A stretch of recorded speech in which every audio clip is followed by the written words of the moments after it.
क्या हाल है साथियों। मैं विकास तोमर आपके अपने trustworthy channel study for civil services पे आज आपके समक्ष लेके आ गए हैं 20 जनवरी का करंट अफेयर। तो आगे देख लेते हैं कौन कौन से टॉपिक्स हैं। आज देखिए, ये वाला टॉपिक्स है कि डिफ़िकल्ट 4 कंट्री से रिलेटेड, दूसरा है G7 से, 5G से रिलेटेड है, तीसरा और चौथा है आपका भारत को किस प्रकार की कृषि खाद्य नीति की आवश्यकता है, कोविड-19 से निपटने के लिए एक नया रैपिड ब्लड टेस्ट आया, उसके बारे में जानेंगे। हमारे पेड ग्रुप चल रहे हैं, आप लोग यूपीएससी का 2021 और ईपीएफओ का 2020 वाला कंप्लीट पेड ग्रुप ज्वाइन कर सकते हैं। इसमें test series, study material Hindi English दोनों में ही और डेडिकेटेड डिस्कशन ग्रुप है जिसमें आप लोग कभी भी क्वेश्चन पूछिए, कितने भी क्वेश्चन पूछिए, सबका जवाब दिया जाता है, पर्सनल गाइडेंस किया जाता है। अगर आप लोग को ज्वाइन करना है तो 8564880530 और 9696066089 पे आप लोग कॉल करके एडमिशन ले सकते हैं। देखिए, पहला जो टॉपिक है आज का वो क्या है, war which are the difficult 4 countries. ठीक, ये इस मतलब इससे समझ लेते हैं कि किससे रिलेटेड है। अब ये देखिए, चाथम या फिर चैथम, जो भी आप इसको बोल सकते हैं, ये एक हाउस है, ये यूके में एक मतलब आपका जो है रिसर्च करता है। ठीक, इसको royal institute of international affairs भी बोलते हैं। इसने बोला कि ब्रिटेन में का फ्यूचर क्या होगा ब्रेक्सिट के बाद, और इसको बोला है इन्होंने ग्रेट ब्रिटेन ग्लोबल ब्रोकर नाम दिया है, मतलब विश्व का दलाल बता दिया है कुछ, अगर हिंदी में इसको करें तो। देखिए, चैथम हाउस ने रिपोर्ट में एक आया कि 2 तरीके के लोग हैं, कंट्रीज़ हैं, मतलब कि एक डिवाइड है बीच में। ठीक, एक कुछ ऐसी कंट्रीज़ हैं जिसमें क्या है कि सिटीजन्स जो है अपनी कैपेसिटी से अपने राइट्स के लिए लड़ सकते हैं। ठीक, और दूसरे हैं कि अपने सिटीजन्स जो हैं वहाँ पे अपने अधिकारों के लिए लड़ नहीं सकते हैं। ठीक, तो इंडिया जो है, इंडिया, रशिया, टर्की और सऊदी अरेबिया, ये ऐसे में है जहाँ पे जो सिटीजन्स हैं, नागरिक जो हैं, वो अपने राइट्स के लिए नहीं लड़ सकते हैं। ये सिंपल सी ये बताई गई है यहाँ पे, और इसमें ज़्यादा कुछ है नहीं जानने का। और इसमें ये कहा है हिंदू नेशनलिज्म बढ़ रहा है, मुस्लिमों का काफ़ी किया जा रहा है, बल्कि ऐसा कुछ है नहीं। लोग ये कहते थे यूपी में कि योगी जी आ जाएंगे तो खून की नदियाँ बह जाएंगी, कुछ हुआ ऐसा, बल्कि सबको जो है बराबर से जितना जो कुछ मिलना चाहिए सब कुछ मिल रहा है। ठीक, और इसी के साथ साथ अगले 2 साल जो हैं बहुत ज़्यादा इम्पोर्टेंट है इंडिया के लिए। इंडिया का एक्चुअली इंटरनेशनल लेवल पे काफ़ी जो है प्रभुत्व बढ़ने वाला है। एक तो नॉन परमानेंट मेंबर बन गए हैं, ठीक, आपका यूएन सिक्योरिटी काउंसिल के, और दूसरा G20 का 2023 का भी जो समिट है उसको भी होस्ट कर रहा है इंडिया।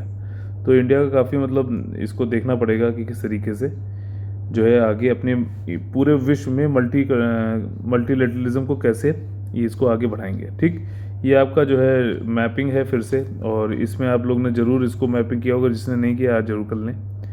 ठीक, आगे है जी समिट से संबंधित यहाँ पे ये बोला गया है कि यूके ने इंडिया को बुलाया है, इनवाइट किया है अगले जी समिट जो कि जून 2021 में होने वाला है। उस जी समिट को ये कौन सा है, 47th है। समझना मेरी बात, इंडिया जो है G7 का मेंबर नहीं है। अब ये बहुत ही खूबसूरत डायग्राम है, इसमें आपको समझाऊंगा पूरी चीज़ क्या है।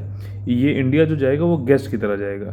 अच्छा, इंडिया को यूके ने क्यों बुलाया है, इसके कई सारे देखिए सामरिक महत्व, रणनीतिक महत्व हैं। एक तो इंडिया का, जैसे मैंने आपको बताया कि एक तो नॉन परमानेंट मेंबर हो गया है आपका संयुक्त राष्ट्र सुरक्षा परिषद का, यानी कि यूनाइटेड नेशन सिक्योरिटी काउंसिल का। दूसरा क्या है कि G20 का जो 2023 वाले की मेज़बानी भी करेगा इंडिया। तो अब अगले साल यूके जो है, यूनाइटेड किंगडम जो है, यूएनएससी के परमानेंट जो मेंबर्स हैं, ठीक, यूएसए हो गया, यूके हो गया, रशिया हो गया, फ्रांस हो गया और चाइना। ठीक, तो इसमें से अब परमानेंट मेंबर्स में प्रेसिडेंटशिप यानी कि पीठासीन अधिकारी या फिर प्रिसाइडिंग ऑफ कंट्री कौन बनने वाला है, यूके बनने वाला है। और इंडिया जो है नॉन परमानेंट मेंबर है, ये सब है। तो चक्कर में इंडिया को इसने इन्वाइट किया, ये सब है पूरी जानकारी यहाँ पर। ठीक, और इसके अलावा इंडिया के अलावा जो है ऑस्ट्रेलिया, साउथ कोरिया को भी बुलाया गया है गेस्ट कंट्रीज़ के तरीके से। समिट जो है 11 से 13 जून को होगा कॉर्नवेल में, ध्यान रखिएगा, वनडे एग्जाम्स में पूछ सकता है। आपका G7 क्या है, 1975 में चालू हुआ। इसके समिट के जो लीडर्स थे वो आपके from the European union and the following countries, जैसे कि Canada, France, Germany, Italy, Japan, United kingdom, United Nations था। ठीक, अभी हैं मतलब ये वाली कंट्रीज़। लेकिन इसमें जुड़ गया 1997 में आपका रशिया, G8 हो गया था तब। ठीक, इसमें करते क्या थे ये लोग, डिस्कस करते थे, विचार विमर्श करते थे अंतर्राष्ट्रीय आर्थिक मुद्दों पर। ठीक, कभी कभी आर्थिक मुद्दों पर विशेष ध्यान देने के साथ साथ वैश्विक समस्याओं को हल करने के लिए, मदद करने के लिए भी प्रतिबद्ध रहते थे। तो अब लेकिन जो है 2014 में क्या हुआ कि रशिया ने यूक्रेन का एक हिस्सा क्रीमिया, ठीक, ये कौन सी वाटर बॉडी से टच करता है उसको जरूर नाम बताइएगा। क्या ये ब्लैक सी है, कैस्पियन सी है, क्या है, हिंट दे रहा हूँ, उसको आप कर लेना। ठीक, क्रीमिया को 2014 में रशिया ने हथिया लिया, तो इसकी वजह से जो है इसको एक्सपेल्ड कर दिया गया, निकाल दिया गया G8 से और फिर से G7 बन गया। ठीक, अब इसमें देखो इंडिया ने पहले भी पार्टिसिपेशन कर चुका है G7 में, आपका 45th में किया था, ठीक, 2019 में वो हुआ था उसमें, और पहले भी, इससे पहले भी कर चुका है कई बार, ठीक, 5 टाइम्स, जब मतलब ये G8 था, G7, ये सारी बात है। सिग्निफिकेंस इसका क्या है, G7 मीटिंग का जो भी इंडिया करने वाला है ज्वाइन उसको एज ए गेस्ट, इसमें ये कहा जा रहा है कि cooperation between the UK and India is significant this year, क्योंकि इंडिया जो है नॉन परमानेंट मेंबर बन गया, प्रिसाइड भी करेगा, वहीं सारी चीज़ें जो मैंने आपको पहले बताई। इंडिया जो है president, as current president of Brazil, BRICS का भी इंडिया जो है प्रेसिडेंट है इस समय, G20 का 2023 में भी करेगा। तो समझ रहे हो आप, हर जगह इंडिया जो है प्रेसिडेंट बन रहा है, अलग अलग इंटरनेशनल ग्रुपिंग्स या फिर संगठनों के, तो इंडिया की वहाँ पे थोड़ी बहुत तो बात चलेगी। अब देखिए ये बहुत ही अच्छा डायग्राम है, इससे आप लोग समझ सकते हो। पहले तो G7 कौन कौन है आपका, देखो फ्रांस, जर्मनी, यूके, ये यूरोपियन कंट्रीज़ हो गई, इटली भी जोड़ लो, 4 तो ये हो गए। इसके अलावा USA और कनाडा आपका नॉर्थ अमेरिका में हो गया, जापान एशिया से हो गया। ठीक, G8 जब था तब रशिया भी था। अच्छा, अब इसमें G20 वाली जो कंट्रीज़ हैं ये तो ही हैं G8 को, और उसके अलावा Turkey, European union, Argentina, Brazil, China, आपका चाइना हो गया, Indonesia, south Korea, Mexico, Saudi Arabia, India भी है इसमें, ध्यान रखना।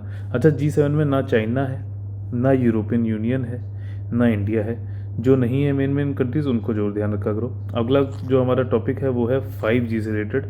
ठीक, कि जैसे भारतीय जो सरकार है उसने ये कहा है कि हम 5G का आवंटन करेंगे, 5G के स्पेक्ट्रम को। ठीक, तो देखिए यहाँ पे लिखा गया है कि हाल ही में दूरसंचार विभाग DOT द्वारा आगामी 10 वर्षों के लिए 5G बैंड सहित रेडियो फ्रीक्वेंसी स्पेक्ट्रम की बिक्री और उपयोग के संबंध में दूरसंचार कंपनियों को अन्य उद्योग विशेषज्ञों से राय मांगी गई है। ठीक, अब हमारा लेकिन एग्जाम पॉइंट ऑफ व्यू से क्या इंपॉर्टेंट है कि भैया 5G है क्या, ये 5th जनरेशन है मोबाइल टेक्नोलॉजी में। ठीक, उसका क्या उसमें बढ़त हुई है, अभी डायग्राम समझाऊंगा। 5G क्या है कि लेटेस्ट अपग्रेड है लॉन्ग टर्म इवोल्यूशन में, लॉन्ग LTE में, और ये LTE क्या था, 4G को कहते हैं। इसके 3 बैंड होते हैं, ठीक, लो, मिड और हाई। अब ध्यान रखना, ध्यान से सुनो, हाई फ्रिक्वेंसी जब होगी तो हाई फ्रिक्वेंसी होगी तो स्पीड भी हाई होगी, ठीक, और जो है लेकिन इसका कवरेज कम हो जाएगा। ठीक, तो आप ये समझ सकते हो कि फ्रीक्वेंसी हाई, स्पीड भी हाई, लेकिन जो कवरेज है मतलब एरिया कम ये कवर कर पाएगा। ठीक, अब जितनी लो होगी फ्रीक्वेंसी उतना जो है कवरेज ज़्यादा होगा, लेकिन स्पीड कम होगी, तो ट्रेड ऑफ है। तो इसलिए बीच वाला जो है जो लोग लेंगे उनका ज़्यादा अच्छा है, या फिर जहाँ पे हाई डेंसिटी वहाँ पे हाई रख लो, हाई फ्रीक्वेंसी, कम एरिया होगा लेकिन जो है ज़्यादा लोग को आप अच्छी स्पीड दे पाओगे। 5G की स्पीड जो है हाई बैंड वाले में देखा जाए तो 20 गीगाबाइट्स पर सेकंड तक भी जा सकता है, 4G में 1 गीगाबाइट्स पर सेकंड तक ही देखा गया है। इंडिया कहाँ पे अभी है इस समय देखा जाए तो रिलायंस जियो, इन्फोकॉम, भारती एयरटेल और वी यानी कि वी आपका वोडाफोन आइडिया, ये सब DOT से बोल रहे हैं कि भैया एक क्लियर रोड मैप बना दो। बार बार कुछ बताते हो, कभी कुछ बताते हो, अगर आप सीधे से बता दो कि इस तारीख को इतना बैंड इस पैसे में आप बेच रहे हो, तो हम लोग भी अपना प्लान में बनाएं और फिर उस हिसाब से सर्विसेज आगे दें। ठीक, तो अब इसमें बिग हर्डल यही है कई सारी कंपनीज के पास में कि उनका फ्लो ऑफ कैश और एडिक्वेट उनके पास कैपिटल नहीं है, जिसमें कि भारतीय एयरटेल और वोडाफोन के पास तो है ही नहीं। ठीक, वोडाफोन वाला केस तो आपको पता ही है, जो आर्बिट्रेशन वाला केस है, कहाँ पे हो रहा है, सिंगापुर में हो रहा है। ठीक, ऑन द जियो के पास बहुत ज़्यादा पैसा है, और देखना 5G का आवंटन जब होगा सबसे ज़्यादा यहीं खरीदेगा। ठीक, 5G पर वैश्विक प्रकृति देखी जाए तो US में AT&T, T-Mobile और वेराइजन चला रहे हैं। साउथ कोरिया में बहुत ज़्यादा तेज़ी से ये बढ़ा है 5G, ध्यान रखना। चाइना में आप देखो 2018 से यूनिकॉम नाम की कंपनी जो है 5G का ट्रायल कर रही है। ठीक, यूजेस क्या हैं 5G के, बहुत सारे हैं, जैसे internet of things, cloud, big data. ठीक, जैसे टेलीग्राम आप लोग देखते हो, यूज़ करते हो, तो वो सब क्लाउड पे जाके, मतलब क्लाउड मतलब बादल नहीं है, एक तरीके से स्टोरेज सिस्टम है जहाँ पे जाके आप कुछ भी, स्टोरेज सर्वर्स हैं बहुत बड़े बड़े, ठीक, वहाँ पे जाके आपका डेटा आके स्टोर रहता है, फिर जब आप उसको दोबारा से फेच करना चाहते हो तो यहीं से आप डाउनलोड कर लेते हो। ये वाली बात है। बिग डेटा जो है आपका मतलब बहुत सारा डेटा है, उसको मीनिंगफुल बना के और उसको एनालिसिस करके और फिर उससे जो है आपको डिसीजन मेकिंग कर पाओ एविडेंस बेस्ड। ठीक, उसको बिग डेटा एनालिटिक्स बोलते हैं। एआई जो है अर्थ आपका आर्टिफिशियल इंटेलिजेंस है। मतलब आर्टिफिशियल इंटेलिजेंस तो है लेकिन जो है बुद्धिमत्ता तो है, लेकिन वो आर्टिफिशियल है। क्यों? क्योंकि रोबोट जो है वो इंसान की तरह सोच रहा है। ठीक, एज कंप्यूटिंग आपका हो गया। अच्छा, एज कंप्यूटिंग क्या होती है ये आप लोग कमेंट करके जो बताइए। 5G जो है फोर्थ इंडस्ट्रियलाइजेशन रिवोल्यूशन की जो बात है उसमें बहुत ज़्यादा मददगार हो सकता है। फोर्थ इंडस्ट्रियलाइजेशन से मेंस में इस बार यूपीएससी ने क्वेश्चन भी पूछा है। ठीक, इन इंडिया में 5G नेटवर्क जो है अपना इम्प्रूव कर सकता है और इसमें मोबाइल बैंकिंग, हेल्थ केयर, कई सारे मतलब स्पीड बढ़ेगी तो लोग जो है और अच्छे से जो है रोजगार ये सारे काम हो सकते हैं। देखिए ये यहाँ पे डायग्राम है बहुत सुंदर सा। इसमें 1980 में, इंडिया में नहीं बता रहा है ये, ठीक, इंडिया में नहीं, क्योंकि इंडिया में तो 1G ही 2000 में आया है। 1980 में पूरे वर्ल्ड में जहाँ पे भी चला, मतलब first generation of mobile technology की अगर जो बढ़त हुई वो 1980 में हुआ। इसमें क्या था, खाली वॉइस में कॉल कर सकते थे, मोबाइल कनेक्टिविटी। 2G में थोड़ी और चीज़ें बढ़ गई, डिजिटल वॉइस कॉल हो गई, टेक्स्ट मैसेज, बेसिक डेटा आप लोग दे सकते थे। 3G में और थोड़ा बढ़ा दिया गया, मोबाइल का ब्रॉडबैंड आ गया, स्मार्टफोन आ गए। 4G में जो है फास्ट मोबाइल ब्रॉडबैंड आ गया, इंटरनेट प्रोटोकॉल भी बढ़िया हो गया। जैसे वो आपने पढ़ा होगा ना, IPv6 होता है, IPv4 होता है। ठीक, तो P6 आ गया है ये इंटरनेट प्रोटोकॉल। और आपका जो है एनहेंस्ड मोबाइल ब्रॉडबैंड और वायरलेस फॉर इंडस्ट्री। अब सब कुछ वायरलेस हो जाएगा, आपको देखना बहुत डेटा जो है धड़ल्ले से आपको फ्री में मिलेगा मोबाइल इंटरनेट, और आपका डेटा आप ही को बेचा जाएगा, उसके लिए पैसे लिए जाएंगे। What kind of an agri food policy does India need. अब देखो भारत में किस प्रकार की खाद्य कृषि खाद्य नीति की आवश्यकता है।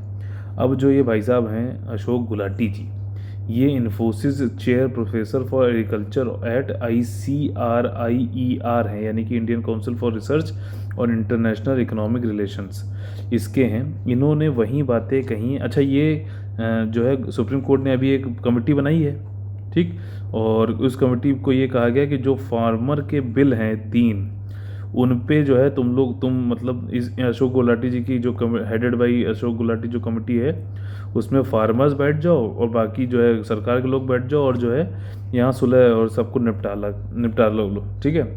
तो सुप्रीम कोर्ट ने कमेटी बनाई, लेकिन जो अशोक गुलाटी जी जो बातें कर रहे हैं वो सारी बातें वही हैं जो इसमें ली हैं, जो उनकी जो बताई हैं उन्होंने, वो वही सारी बातें जो सरकार बोल रही है। क्या कि लॉजिस्टिक्स बढ़ा लो, जो है डायरेक्टली बेच सकें, प्राइवेटाइजेशन को बढ़ावा दो, यही सब इन्होंने चीज़ें बताई हैं यहाँ पे, और कुछ भी नहीं है इसमें।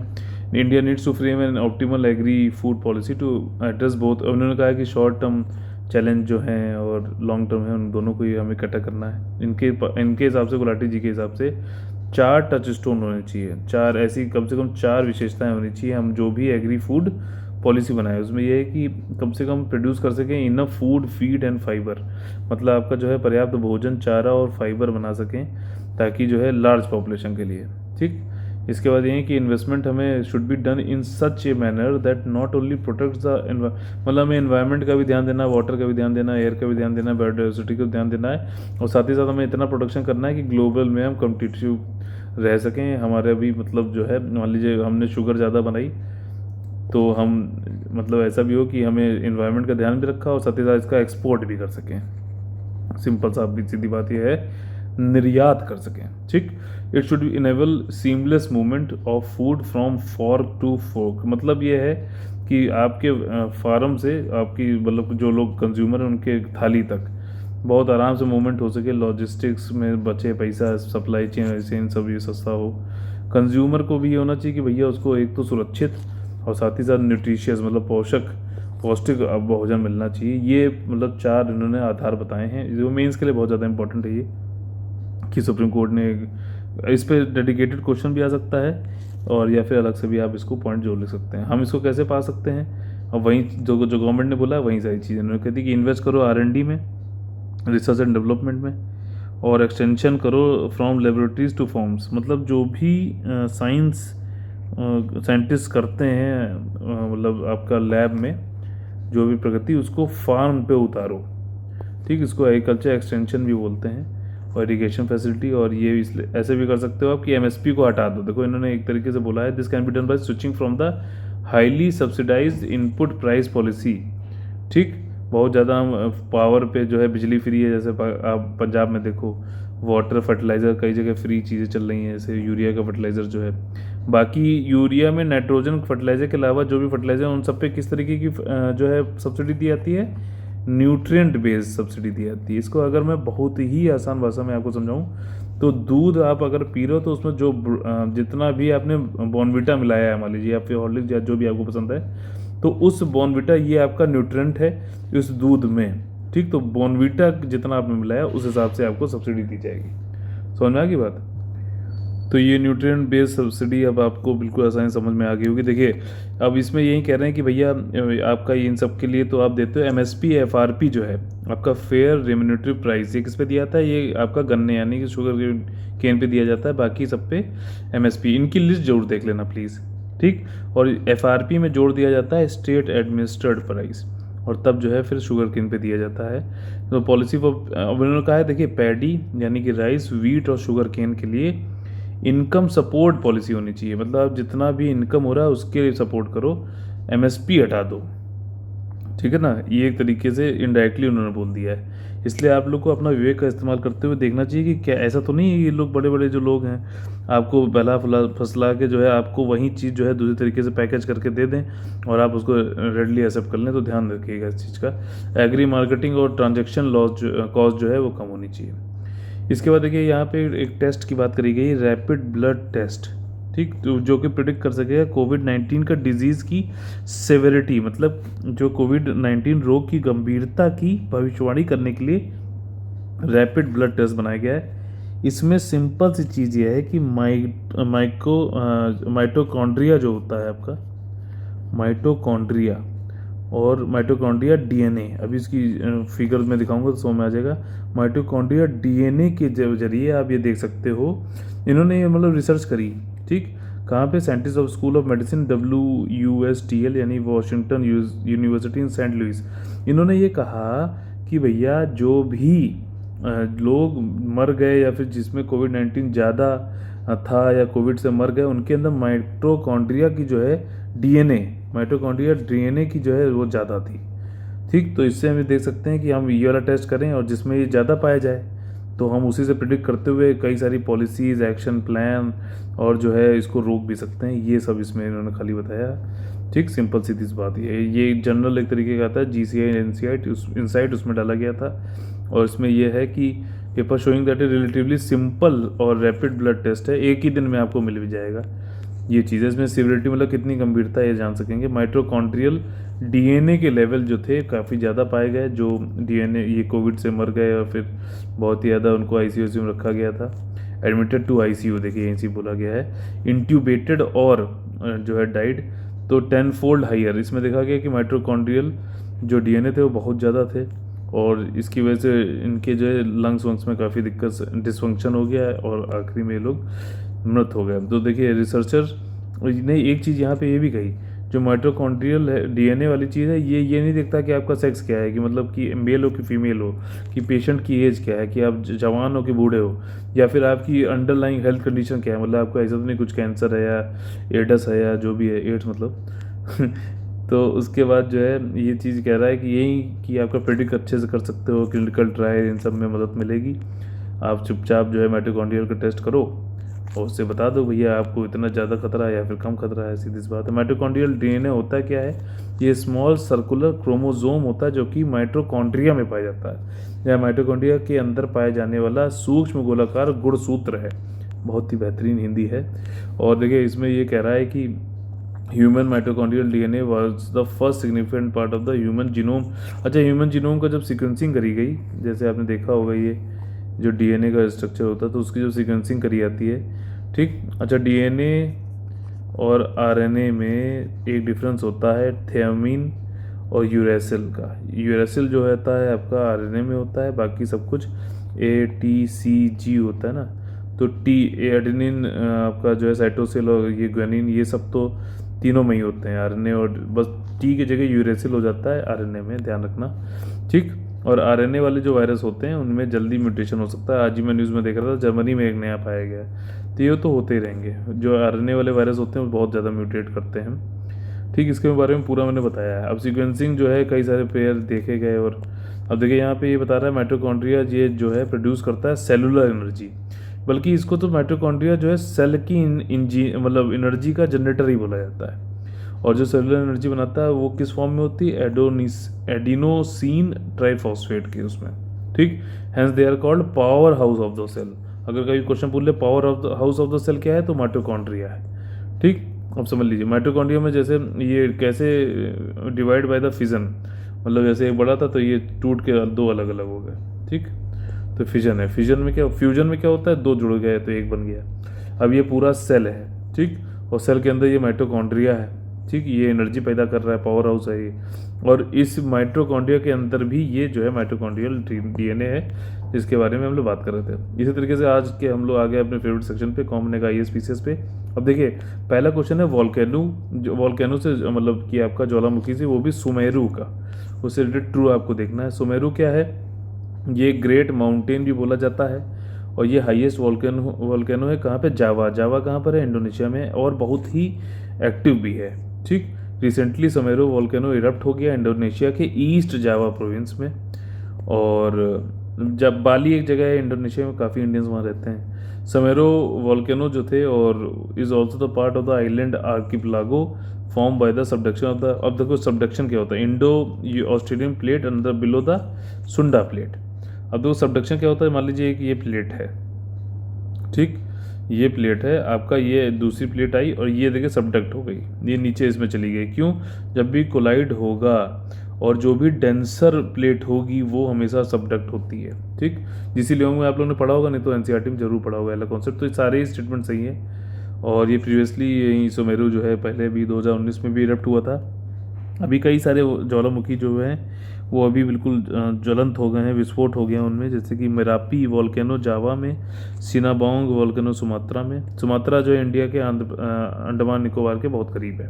ठीक, ये क्वेश्चन यूपीएससी पूछ चुका है। तभी कहता हूँ मैप बुक रोज रखो। मैप बुक में कैसा करना है, इंडिया की मैप बुक ऑक्सफोर्ड और वर्ल्ड की map book Orient Black Swan. ठीक, अब देखिए following statement related to western disturbance कौन कौन से हैं, यानी कि पश्चिमी विक्षोभ से रिलेटेड जो है, इसको ये एक्स्ट्रा ट्रॉपिकल स्टॉर्म ओरिजिनेटिंग इन मेडिटेरियन भी कहा जाता है।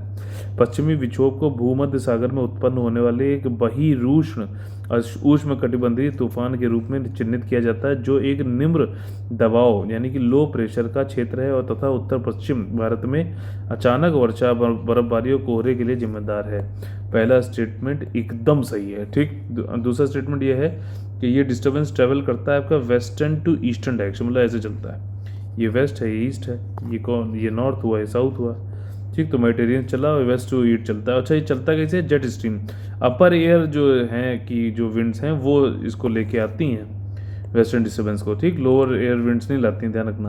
भारत का जो मौसम विभाग है उसने बोला है कि western disturbance is likely to affect the Himalayan region soon.